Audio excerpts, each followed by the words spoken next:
നിന്റെ ജീവിതത്തിലെ എല്ലാ മേഖലകളിലും നീ അനുഗ്രഹിക്കപ്പെട്ടവനാകണം എന്ന് ആഗ്രഹമുണ്ടോ? ഇന്ന് ദൈവം നിന്നോടൊരു വാഗ്ദത്തം പറയുന്നു.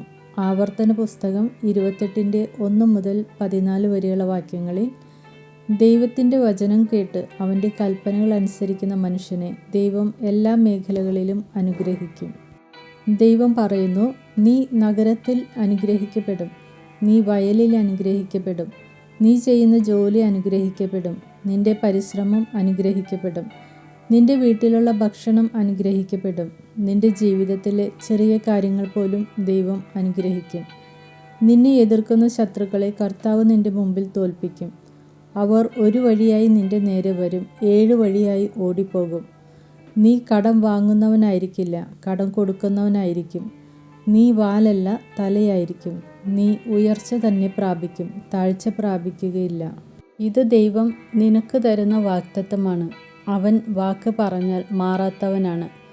ഒന്ന് മാത്രമേ അവൻ നിന്നോട് ആവശ്യപ്പെടുന്നുള്ളൂ. അവൻ്റെ വചനം കേട്ട് അവൻ്റെ കൽപ്പനകൾ അനുസരിച്ച് ജീവിക്കുക. എന്നാൽ നിന്റെ ജീവിതത്തിലേക്ക് അനുഗ്രഹങ്ങളുടെ പെരുമഴ വന്നുകൊണ്ടേയിരിക്കും.